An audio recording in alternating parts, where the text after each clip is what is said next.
Can you go over the history of novel or new drugs? Another thing which is great about myeloma is at least we have new drugs. So before new drugs, treating myeloma was like waiting for a taxi, and none would come. Then all of a sudden, 5 come at once.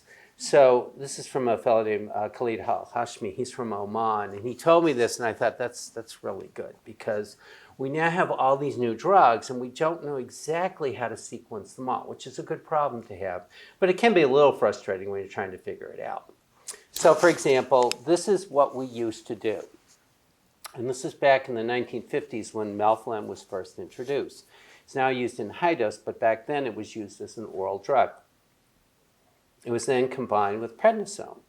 And then it was given in very high dose. That was first done in England. And then this regimen called VAD was developed. Well, the V does not stand for Velcade or bortezomib. It stands for vincristine. For those of us who are old enough, we remember using this because this was like a big step forward for melphalan and prednisone. It was developed by Dr. Barloghi at Arkansas, who has continued to develop a lot of things. He's now at Mount Sinai. And everybody says that he is a bit aggressive. He's incredibly aggressive. But he has really pushed the field. Now, sometimes we have to modulate that aggressiveness, but it has led to some major advances. And then we just started using high-dose dex. You didn't need the adriamycin and vincristine, but it's still, as you know, fairly toxic. Dexamethasone is no fun.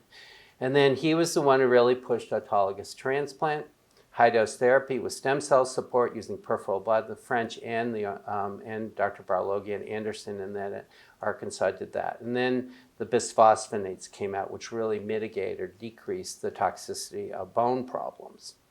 And then the IMiDs were developed, and I don't have time, but he tells a very interesting story of how thalidomide was first used. It was wrong reason, good result. It was thought that it would inhibit blood vessel growth. Myeloma has thought to have caused increased blood vessel growth in the marrow, so it was tried out, and then it turns out it worked. It turns out it works for a variety of reasons. And then the derivatives, lenalidomide and pomalidomide, and now there are a whole slew. They changed the name. It used to be these were called IMiDs. Now they're called cell mods. They're cell modulatory agents of the cereblon ligase. It's long term. It's for branding purposes, I'm pretty sure. And they have another one, CC485, which is also in clinical development. So there's going to be a whole slew of these that are coming along, which have different effects. Then the proteasome inhibitors were also a big advance. Bortezomib was the first in class, carfilzomib, and then ixazomib. And then there's others that are in clinical trial, and there are others beyond this. Then we have the HDAC inhibitor, the pan-HDAC inhibitor, panobinostat, was approved with the bortezomib and steroids. There's another one called 241, which is a selective one that's in clinical trial.